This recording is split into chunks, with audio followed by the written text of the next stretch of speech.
Do you actually need a girlfriend right now? Scary realization. My very first relationship. In 2021, I was in high school when I got into my very first relationship.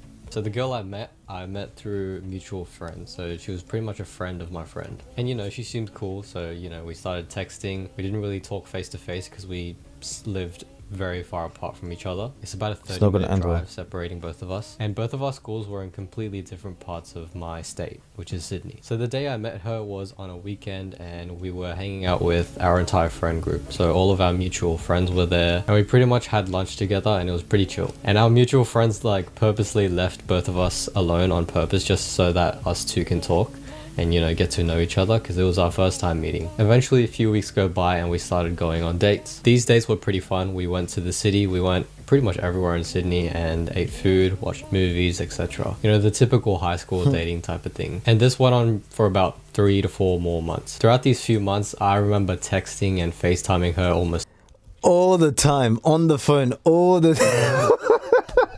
Oh my god, we're in love. Oh, I just love him. I can't spend 5 minutes without him. I can't. Every I can't day. do it. Like every night, I would either do schoolwork or like watch YouTube or something like that and have her on FaceTime on my desk. So I would watch YouTube and have her on FaceTime at the same time. And it was a very typical type of long distance, medium distance relationship. But the problem was that both of us weren't the best at communicating. Because, you know, back then I was in high school and I just turned 17 then and I had a ton of insecurities, and it was the same with her. I mean, it's common sense that in a relationship you should communicate, especially when you're dating. Correct. But it's easy to say, but it's hard to do because both of us had issues that none of us were willing to talk and raise about it. But then I eventually asked her to be my girl.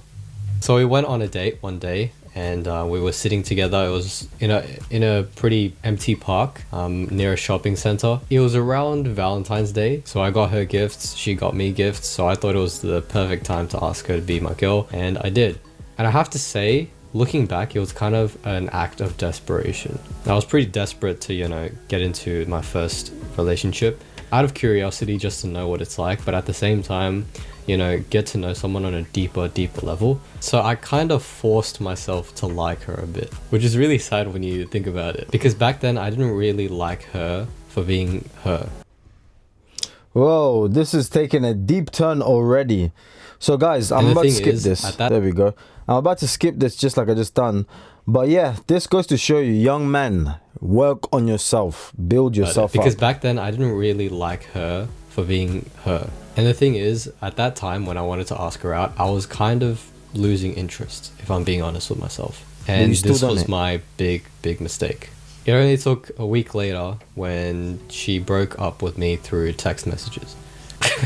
She told me she wanted to focus on herself and etc. because, you know, she was having trouble with communicating and all that stuff. I don't want to get too deep into it, but basically she just broke up with me because she wanted to go our separate ways because our relationship wasn't really aligned. And, you know, as an insecure high school student who just wanted someone to be close with, obviously that broke me a lot. Because I've spent so many years pushing people away and trying to figure out my way through life and sort of look for more meaning. And I saw that opportunity to find more purpose by getting into a relationship with someone. As a few months more passed by, I never really healed from this. I did a lot of weightlifting. I started going to the gym with my friends every now and then. I started training and lifting dumbbells at home a lot, doing a lot of calisthenics, focusing on my fitness journey. This was also when I started, you know, play, my boy. He's in decent shape. Chasing that aesthetic physique that I've always wanted. So I kind of followed that culture, and it did help with my healing process, but it didn't really recover me from my mental demons. I still had this desire to be in a relationship because I felt so lonely all the damn time, you know. And I don't think the gym or, you know, physical exercises can really fix that desire inside of us. And ever since then, I kind of fell down into a deeper and deeper rabbit hole as time went by. That was my final year in high school, and It didn't take long for me to get into really bad addictions, all of these sins, a negative toxic mindset, connecting with multiple girls through dating apps, chatting to tons and tons of girls online at the same time, just swiping my life away through these apps every single day. It didn't take long for all of this to get sexual. By the end of my high school graduation, I already have lost my virginity. I've already had sex with someone. And this kind of kept going over the next year. Now at this point, the year is 2023 when I first got into university. That year was kind of a turning point for me because that was when I started my businesses and I started creating a lot of content. So I got into the whole social media marketing, dropshipping, grew a clothing brand, digital marketing, entrepreneurship, and all that type of stuff. So obviously I became a lot more busy, life became busy, more interesting. I began working on myself a lot more other than, exercising and stuff. I started doing journaling, meditating, praying, reading the Bible. Everything was great. At least it seemed well great. Done. Because my desire to get a girlfriend never really disappeared. It was such a deep struggle that I can't control. I really couldn't control it. As much as I wanted to dampen it down and hide it from everyone, even myself, and just try to ignore it, every time I go out, every time I socialize with my friends, I've always felt like this empty void inside of me that yearns for a deeper connection. Now let's fast forward to October of 2024, which is pretty much this month. Very recently, I started studying the Bible every single morning. And not just reading and taking... Come on, so he's finally getting there. Woo! Praise God. No, so I mean dissecting into my favorite verses and taking as many notes as I possibly can. So right now I'm really committed to dissecting every single word from the Bible, the Word of God. And I came across a very important lesson from Psalms. It was actually from chapter 16 of Psalms, and it is verse 8 to 11. I have set the Lord always before me. Because he is at my right hand, I shall not be moved. Therefore my heart is glad and my glory rejoiceth. My flesh also shall rest in hope. Thou wilt shew me the path of life. In thy presence is fullness of joy, and thy right hand there are pleasures forevermore.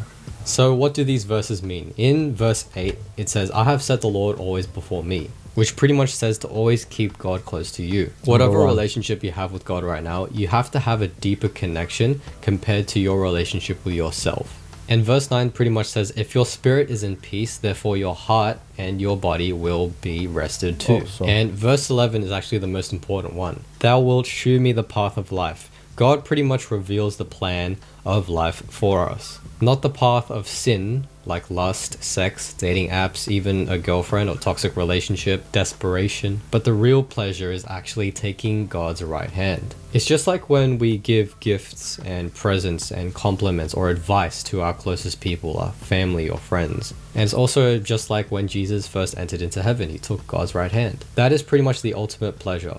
That is eternal peace. That is eternal happiness. So now I'm slowly learning to trust God with my life. To keep his purpose and faith close to my heart. Because this has always encouraged me whenever I just felt really lonely. I always have these conversations with him, just opening up. I usually ask a lot of questions to him. A key one there. You just talk to God like you would talk to your dad if you still have your dad around. So you just talk to God. You don't have to do some special prayers and throw up gang signs and all of these unique things so then you can access and... That's the good thing about being a Christian anyways. Why do I feel this way? Is a girlfriend really what I need right now? Should I focus on myself or should I go out there and find someone? And honestly, before I read these verses really deeply, it never really led to any solid answer. These conversations that I have with God, it was just a back and forth between my head and, this delusion that I was talking to him. And I think it's because I didn't trust him enough. I didn't trust him as much as I could. I think the act of trusting God is really just surrendering, giving it up, And for me, I didn't go all in on Jesus yet. Looking back and actually thinking about it, I still doubted his ability to give me the woman I needed. And that was the problem. Because, he can do whatever he wants, right? He's God. It's crazy to say, but it's true. He has the power to do that. He has the power to give anyone what they want. For example, the woman of your dreams. So I kept asking for these answers and trying to figure out these solutions by having conversations with him so that I can pretty much do something about it and take action, because that's who I am. I like to take action. But sometimes the answer itself is to just leave all of the work for God to do. This is why I'm sort of giving up on finding a girlfriend. You know, I'm not saying it's over for me forever. I'm not gonna live by myself for the rest of my life.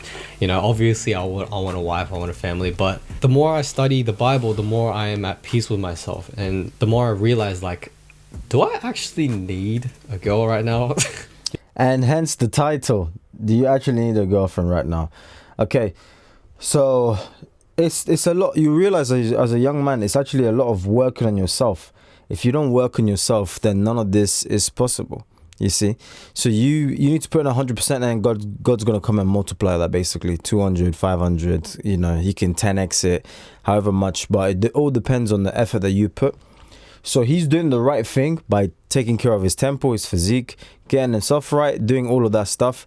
But one thing that often, even I fell in, a lot of young men fall into, they prioritize things before God without knowing. That's the key word.